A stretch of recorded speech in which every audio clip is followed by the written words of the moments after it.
Child sexual abuse is a form of child abuse that includes sexual activity with a minor. Any child under legal age cannot consent to any type of sexual activity.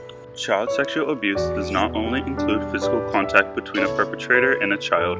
Some forms of child sexual abuse include obscene phone calls, text messages, digital interactions, fondling, exposing oneself to a minor, masturbation in the presence of a minor, producing or owning pornographic images involving a minor, and any other sexual conduct that is mentally or physically harmful.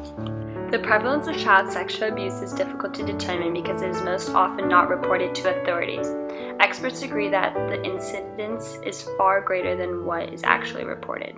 Statistics show that 17 million children will be sexually abused over the next 18 years. 47% of the child molesters were sexually abused themselves as children. 1 in 3 girls are sexually abused and 1 in 5 boys are sexually abused. Only 1 in 10 children will tell someone they are molested. There's an estimated $20 billion in annual mental health care for child sexual abuse in the U.S. About 6 out of 10 abusers know the child.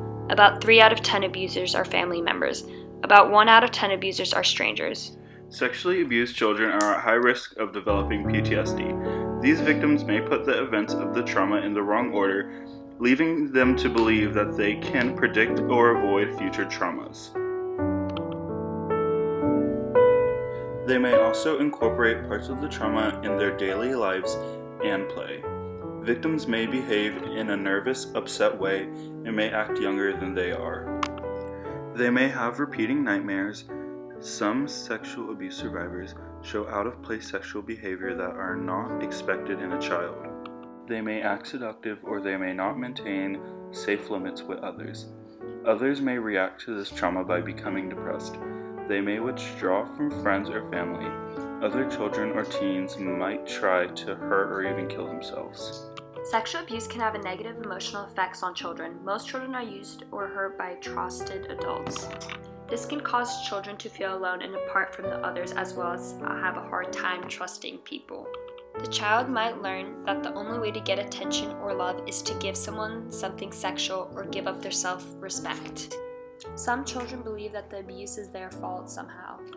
They may think that the abuser chose them because they must have wanted it or because there is something wrong with them. Risk factors of getting PTSD after a child is sexually abused includes the severity of the trauma, how the parents react, and how close or far away the child is to the trauma.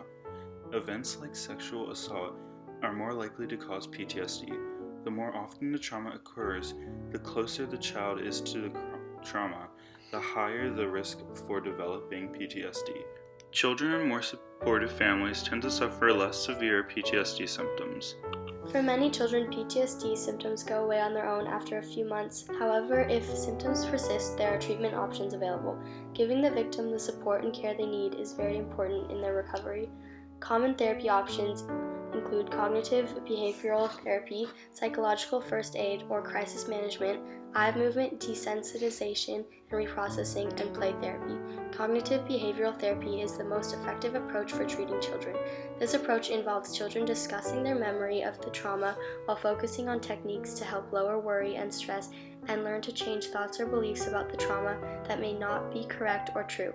This type of therapy is aimed to teach children how to relax and not be afraid while thinking of their memories involving the trauma. Another treatment option is psychological first aid, which provides comfort and support and teaches calming and problem-solving skills. Eye movement desensitization and reprocessing combines cognitive behavioral therapy and direct eye movement. Play therapy is used specifically for young children who are not able to deal with trauma directly through games, drawings, and other methods of the sort.